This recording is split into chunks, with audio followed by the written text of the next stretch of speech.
Hello and welcome, ladies and gentlemen. We are already on a roll here with Madhavan and Mr. Nambi Narayan. We're talking about Rocketry-The Nambi Effect. It's taken nearly about 2 decades from idea to actualization, and it's gone from one Mahadevan to Madhavan. The transition has also happened. I was, in fact, Nambi sir, if I were to say thank you, it's a pleasure for me to be able to speak with you finally. But first, let me ask you, Neenga padam pathingala? Have you seen the movie? What do you think of it? என்கிட்ட கேக்குறீங்களா? Sir நான் தான் படத்துக்கு கூடவே இருக்கேன் sir. படத்துல இருந்து அவரு பண்ற ஒவ்வொரு என்ன சொல்றது, அதாவது அவர் என்னெல்லாம் கஷ்டப்பட்டாரோ அதெல்லாம் பக்கத்துல இருந்தே பாத்துக்கிட்டு இருக்கேன். சில சமயங்கள்ல I'm sorry, I speak in English. I'll speak in English. Yeah, I saw this movie right when it is under production, and I enjoyed every bit of it. The only thing is we could not show all what we shot. For reasons like particularly the length of the movie is going beyond control, so we have to cut off scenes which are very good otherwise. Anyway, no, you were there through the process. What I want to understand from you, sir, is when you saw it on the screen, what did you think? Well, I have gone through this sad part of the movie. So by that I mean that normally you will become emotional, but I determined myself when I saw the integrated movie. I said to myself, I am not going to become emotional, okay? Because after all, this is something which I have gone through 20-25 years back. But please believe me, I couldn't resist that. I became emotional. So what does it show? I mean, the movie, the director is capable of touching the nerve. I mean, however tough you are. In fact, one of the High Court judge who watched the movie along with me, he's considered to be a tough judge, even ordering or giving judgments of hanging somebody or something like that. He said in a particular scene, he said in Tamil, "Aadi poitan appadina." That means he couldn't stand. He shook him up. So that way, as I saw the movie, I became emotional. And it was a great movie, I should say that. In fact, when did you come to know about the project, Mani? If I may ask you this, writing, directing it, you took what, 2 years more to script it? About 2.5 years, yes. Wow. So, and the last 6 years have been a blur for you because you've been immersed in this project. That is correct, Anand. So, take us through the process. How did you feel yourself as a critic when you saw the movie? On the screens? It's got a fair reception, but I'm sure it will pick up a little more, and it should, because everybody needs to understand the story. But I'm asking you, as perhaps an honest critic of yourself, when you saw it. I was not able to analyze that. I was just numb by the time I finished the film. Please remember that this is for the first time that somebody has shot it in 3 different languages simultaneously across the world and across time. So, we've spanned 50 years and we've spanned 6 countries. So by the time I finished the edit and, saw the languages and everything, I just knew that I had set out telling a story. I'd written it because I couldn't find anybody else that I could explain this story to or who understood cryogenic engines. I had acted it because that's exactly what I wanted to do. I had produced it because I found only apart from my other producers, nobody else wanted to produce a film like this. And directing because it had to. I had no choice. But the degree of separation from the originally conceived script to the final product was the minimum at that point of time, and that was what encouraged me the most. But why is it that nobody wanted to produce it? It doesn't. Well, since 6 years ago, this wasn't the most commercially viable project, and now my market would not allow this sort of budget spend on a film of mine. So you took the hard call of taking it all on your shoulders. Well, with the Mullins as well as Influence and Investment, we actually did it because we wanted to desperately tell Nambi's story. For us, it became a passion, a sort of a national duty to say it. And so, we did. We put our money where our mouth is. And I put their money also where my mouth is. No, but that also shows a fair amount of conviction and belief in the story yourself. So when did you first meet Nambi sir, and when did you first get convinced of the story? Because I know another person who's a good friend of mine who was very, very passionate about this project at that time, sometime around 2010, 2012, and that is Anand Narasimhan. And he said, you must meet Nambi sir, you must meet Nambi sir. And he's been a long time friend. So when did you get to know about this? And when did you meet Nambi sir? When Anand ji told me about him when I was sitting in Bombay late 2016. And he told me a story about a guy who was an ISRO scientist who had an affair with a Maldivian woman. And he said that finally he was vindicated. And that's the story he told me. And so, he sent me a script and write-outs and everything. I saw it and it was all, sound like a nice James Bond film to make. It's only when I went and met Nambi sir with him in Trivandrum that I realized that I and everybody else was missing a point. And I couldn't put my finger on it. I did not understand what it was. In fact, Nambi sir's book itself was not highlighting what I was trying to say. He himself didn't think or consider his achievements as something big enough or worthy enough to mention. It's only after I wrote the script for some time that I realized that when I went to meet Nambi sir on a particular occasion, he said, yeah, and at this point in time, I was in Princeton, New Jersey. And I said, when did he go to Princeton? Why is it not there in the book or Wikipedia or what Anandji or anybody told me? Why is it not there? Then he said, and he casually mentioned like how we made tea. He said, I made the Vikas engine. I said, what do you mean you made the Vikas engine? He said, yeah, I made it, man. I named it after my mentor, Vikram Estar. But none of this was there anytime. Nobody was talking about it. Nobody discussed it. And it became horrifying for me the more I heard about all that Nambi sir had done and what we've shown in the film. And therefore, the original purpose of meeting Nambi sir with Anand Narasimhan and hearing everything about him ended up being 6 minutes in the film, because that was, everybody just knew him about the case and everybody was only making an investigative film about further investigating the case. But nobody, not him, not Nambi sir, not the books, not the media, nobody, including Google, was talking about the fact that Nambi Narayan had done this. And what he did in France, what he did in Scotland, what he did in USSR at that point in time, and the Vikas engine, the fact that the Vikas engine has never failed, that became the center point of my story. True, but this entire story on cryogenics, Nambi sir, liquid-propelled engines, you brought the technology. Is it true that you taught some of your colleagues and seniors at ISRO what this entire concept of liquid propulsion is? And then from there, can you tell us a little more about why this conspiracy? Why would somebody, and who are these people who would actually work to push India back decades?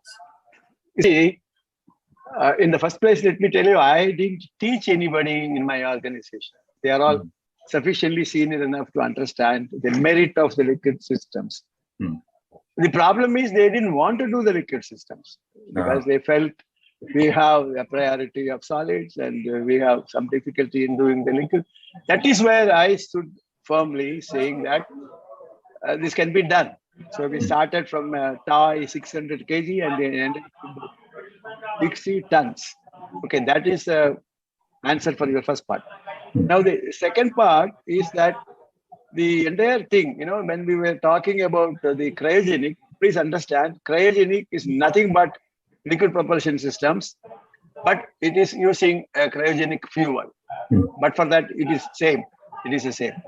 So I became instrumental in doing the liquid propulsion systems.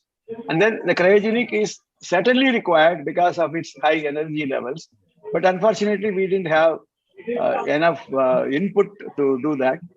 But by the time we signed the contract with Russians, and then it was almost halfway through, or more than halfway through, some embargo came in the picture, and they didn't want this contract to continue, and there is a breach of contract. Then we were trying to modify the contract and all kinds of things. So those part of the story, we didn't do it in this movie. Because the inquiries are still there, investigations are still there. As far as concerned, to answer your other question, who is behind it? I wish that I could say that. But the point is, who is behind it is under investigation. There are about 18 people identified, and they are trying to go through the trial, and then we will know who are all the people behind this. Where did you find the strength to keep this spirit alive through 25 years? Please say something. How are you doing it even now? No, see, your belief in certain things, your conviction. So I happen to have a mental strength in facing any consequences, anything. But the point here is, if I am convinced that what I am doing is the right thing, I am not harming anybody. I am not doing somebody's I am doing it on my own conviction, then I become stronger.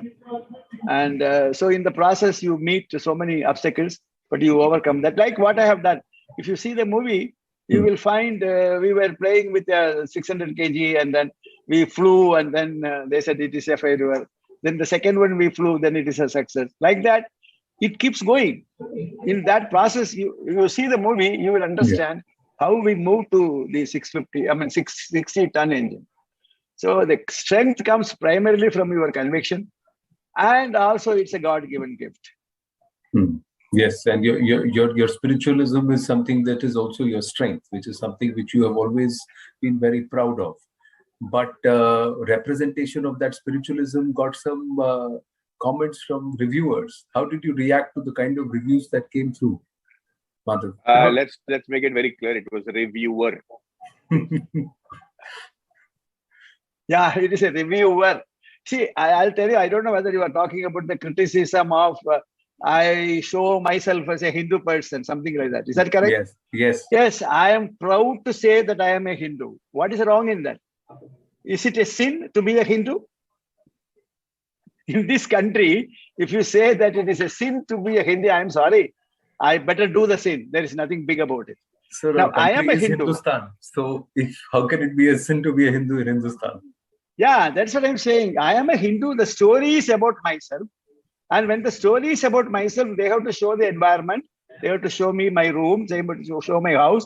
And my house is full of, with an inverted comma, Hinduism. So what? I am not propagating this to outside my house and then say that you become a Hindu or forcible conversion. No, I'm sorry. I will stop here as far as that question is concerned. Yes, I am a Hindu. I am proud to be a Hindu, but I don't think that there is anything to be ashamed of. No, obviously there should be nothing to be ashamed of, and it's your story. And if you're showing that, did it surprise you, kind of from the reviewer who reviewed and who made that comment? I saw your response also very dignified there. Anand, you, me, the reviewer, everybody is part of this country. I have no malice towards any of them. If I have to fight, I will fight an enemy of this country. I would not fight baited people, misled people, or let's say guided people. That's it's our duty to express to them and explain to them that this is not going to split us up, and this is not going to make any difference in the way we lived our lives. Okay? That this country, the country and its citizens have always been strong against every kind of invasion, be it internal or external. And this is, we are wise enough to understand that I want to comment or highlight something like that, because like I said, I'm not going to consider him an enemy of this state. Irrespective of what they do and how they do it, they're all part of my country, and therefore no malice. No, it's not about malice. It's about the attitude. If you want to show something, why should you be cancelled out? That's where I'm coming from. I'm not coming from, the malice is not from you. The malice is from the other end. And why should it be? That's the question. Yeah, I agree with you, Anand. I'm just saying, not acknowledging that malice. I'm just saying, think about it, man. You're all going to be living in this country. Your family is going to live in this country. And what are you doing? What it takes to strengthen this country? Or are you trying to, in your own way, not able to realize that what you're doing is not conducive to a cohesive society? I think that's the question that needs to be answered. That's all there is to it.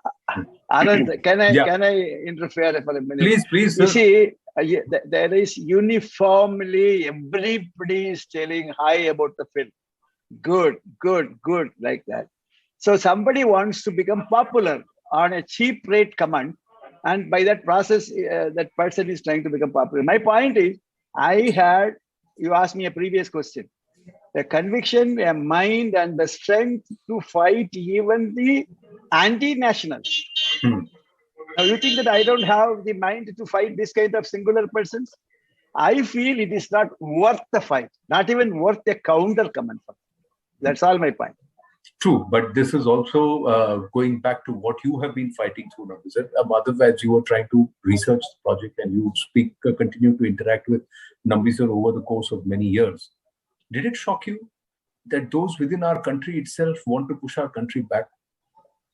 No, what shocked me is our country didn't acknowledge our heroes. Yeah. Why does it take an America only to make Independence Day or Interstellar or a Gravity, and and hats off to them. What amazing soft power marketing! But we've got dozens and dozens of those people in India who achieved, if not greater heights, with much lesser in terms of resources. So why don't we have to tell those stories? Like Nambi sir said in an earlier interview, how many scientists' names do you know, apart from Dr. Abdul Kalam, which are in terms of ISRO, except for the top 4? Are they the only ones? Look at our achievements. Look at what we manage to do every year in terms of what ISRO does. Or look at our achievements in IT or in the medical field around the world, and they're Indians shining in the top Fortune 500 companies. And we don't end up making a movie. We make Steve Jobs, but we don't make Sundar Pichai. We need to do that. Yeah, we do. It's only now that Chandrayaan, Mangalyaan, and these stories want to be told. Now we are celebrating and watching. But how many scientists' names do you know out of those? Everybody knows Chawla. Anand, I will just interfere here. Sorry to do that. Please, see, we all know Abdul Kalam, and we have a solid propellant system which is as high as 150 tons. Okay, exactly. We are second only to US in that loading. Now, I know my colleague of mine, Mr. Rajaram Nahapa. Now, he is the person behind that 150 tons. Wow. But I'm asking you, frankly, tell me, have you ever heard of the name Rajaram Nahapa? No, sir. This is where the story is. No, I totally agree. Because my understanding of what our scientists are doing came during the time of COVID, when I was interacting with members of the DRD. That's when I realized the effort that is going in. Within 6 months, they turned out 75 plus innovations that changed the way India responded to COVID-19. And that's again a story that needs to be told. So then I know Dr. Anil Mishra at DRDO. I know Dr. Narendra Arya at DRDO. I know some of the other scientists there. And that's when I realized that this is a community which is largely not being talked about. And I agree, totally agree with you. In all humility, I agree. And it is all we need to have a greater understanding beyond the glory and glamour of it all. Yeah, you're saying something. Yeah. Please. I want people to wear ISRO t-shirts. I want them to wear that proudly. I want them to wear ISRO caps and proudly walk around. Not just NASA. Just let's do this to ISRO. I had childlike dreams as far as those things are concerned. Yes. And I'm allowed to have to nourish them.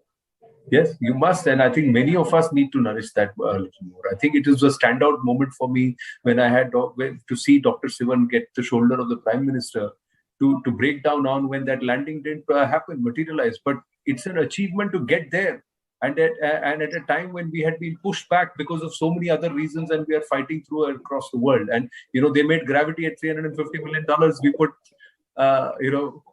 a satellite up there and sent a rocket into space at less than that cost at 300 million. So it sent it to Mars.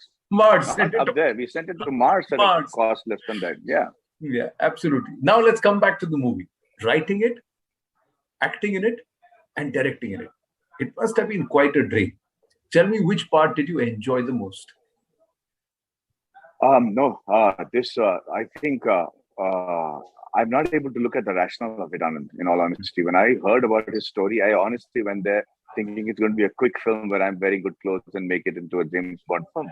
But like I said, when I met Nambi sir and started imbibing everything that he had done, it became a little bit of a blur for me in the sense that I couldn't separate one department from the other. There was no way I was looking at the film only as a writer or as a producer or as a director or as an actor. I would go on to the set every morning. I would do the producer's job, then throw him out, and do the director's job, then throw him out, and then do the actor's job, then throw him out, then bring them back in sequentially. But if you ask me how I managed to do that, which is the toughest of it all, I can't tell you right now. I think the toughest part was to direct myself, and the part that I enjoyed the most probably was the editing. How is it enjoyable? That must have been really tough too. You don't even know what to chop and what to keep back, because you've got a film which is nearly 2.5 hours and you've got so much more that you want to share. So do you do part 1 and part 2, or do you do only one part? That became a pleasant. See, I've never directed. I've never been to an editing room or to a music sitting or anything. Like, I'm not saying it a crown or a feather in my cap. I'm just saying it as a fact. But my editor, Bijit Bala, was unbelievable. I mean, he was God sent. Like Nambi Narayan says, there are people in this film that are actually God sent. And for me to see my ideas, which I had actually penned down and I had imagined and narrated, to see that come alive and Bijit did his magic with his editing was just simply awesome. In somebody else's hand, another story could have emerged. But with Bijit, it was exactly what I thought, felt, believed, and hoped for. So it became, suddenly it was finding the jigsaw puzzle that fit perfectly. Like, hey, that's the one. That's the piece I was looking for. That's what I'm looking for. And then, what do you know? We have a film in 3 languages, and and it's exactly the film we set out to make. In fact, it's quite shocking. If you were to ever get your hands on the script of this film, and you see the final product, you'll see how much of a similarity there is from scene to scene and dialogue to dialogue. Yeah, because you took 2.5 hours to write that, 2.5 years to write that script. So I'm sure that you would have wanted to stick to it as much as you could, rather than, veer away from it when you were making it. Yeah, because Anand, it is an already written script, right? I just had to choose parts of the story that was good for my messaging, but not sorry about that. But I didn't have to improvise on the set, nor did I allow others to.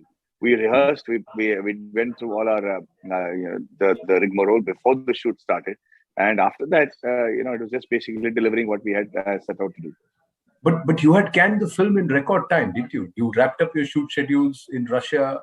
I was reading somewhere in advance, and you had finished canning all the places, all of it by 2020.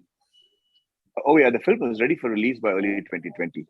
It was only at the and we had the good fortune of meeting the Prime Minister, who happens to be again a great appreciator of Nambi sir. And it was during that meeting that I realized that it would have been a big folly to release the film on 14th of April, which was what it was originally scheduled for. Thanks to him, we were able to push it, and then here we are right now. So that did not drain you on your resources? Did get you jittery and nervous? 2 years that I've got the project in cans and I've got to wait to release it. 1 year after you've actually shown the snippets, I think you've pinned it on your Twitter post also, the response of the Prime Minister. Yes. So there were moments where we thought it would make a sense of relief if you were to give it onto OTT. But I was the only guy who knew what I was seeing on the screen as far as this film was concerned, and there would have been so much of injustice to his story, because we have shown a rocket engine for the first time on any film. It's never happened in any film around the world. You'll have seen rockets and satellites and space stations and aliens, but you will never see a real rocket engine and how it fires and how it feels and how it looks. All those things, all the beauty of the sound and the entire atmosphere of an engine firing would have been lost on the small screen, only if it had been seen on the small screen. So I was able to explain that to my funders, who were more than happy to wait. And we did have our nervous situations, but all of them did it for Nambi sir. So we're very proud that we stuck to our guns. English, Hindi, and Tamil, 3 languages simultaneously. You're releasing it, but that means that you cannot release in too many screens and only in one language. So you'll have to distribute. How do you see the response so far? 5 days into the release, 5-6 days. Well, I have yet to find a sort of similar response to any of my films before this, including 3 Idiots. I'm just awestruck and I'm humbled, and I just don't know honestly what to say. From the stalwarts of the industry to the common man, the messages on my Twitter to my Facebook on social media, and just calling, and people calling me randomly from around the world at night, and starting off strongly and then breaking into tears in the middle of this. I haven't had this sort of a response for anything that I've ever done before, and I'm very, very grateful that I had the ability to be part of this project. You think you did justice to Nambi sir's character while playing it? No, there's so many facets to his personality that I'm telling you, he's truly a genius. When you meet him, and as you would have realized through the course of this interview, Anand, that he will answer the question you're asking him. He will answer also the question, the reason you asked the question in the first place, and he will also answer the question that you're going to ask him. So, to deal with somebody like that was awe-inspiring. And I'm very grateful for that moment. And I don't think I have done justice to him. I think it requires 3 more films for me to come close to that. Nambi sir, you think he's done a good job, sir? You're happy? Would you like him to work on future projects also?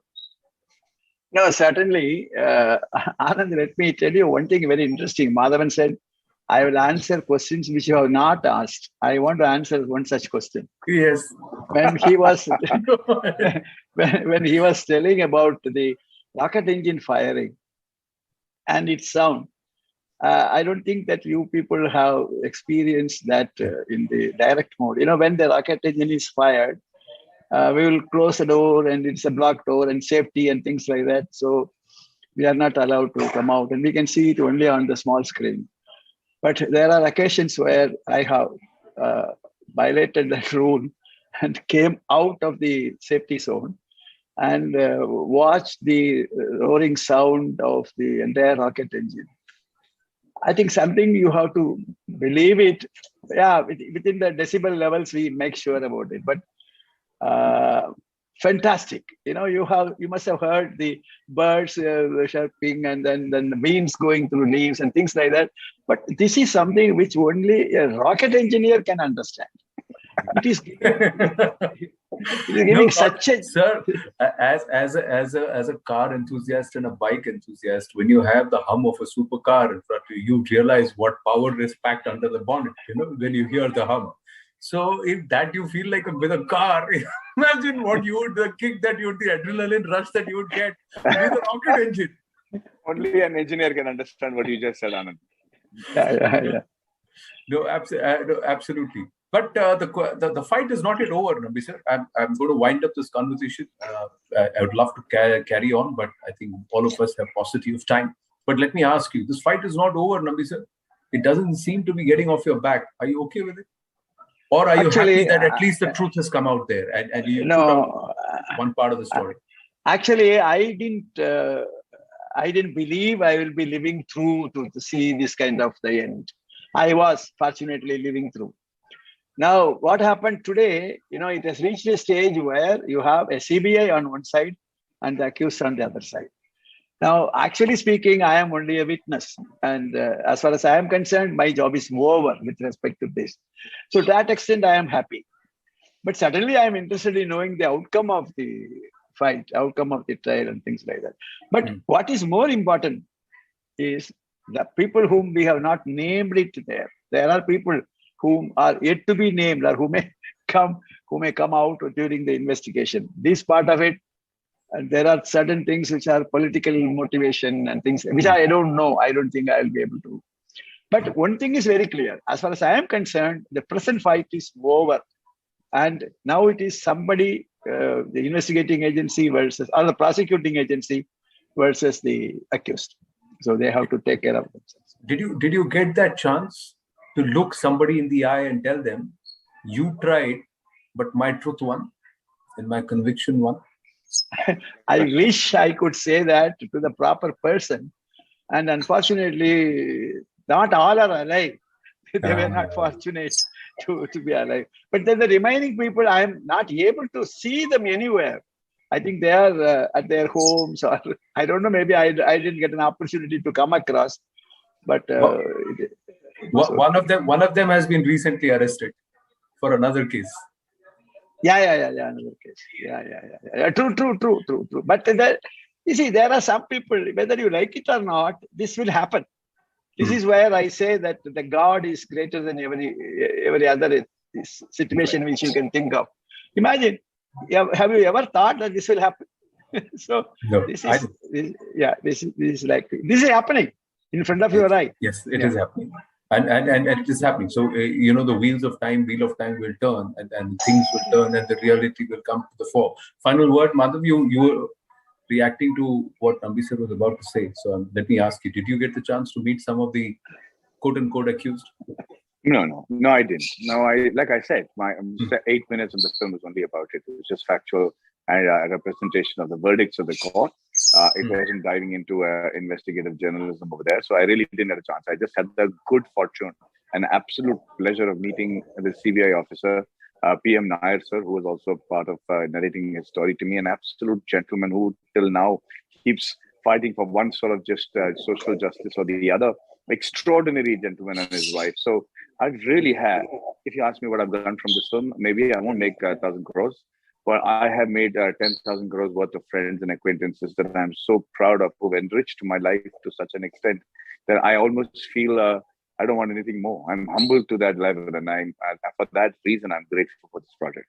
Maybe another 1,000 crore worth of ideas that are going to keep you busy over the next 6 to 15 years. For sure, for sure. Anand, I want to take the opportunity to say one small thing. Yes, sir.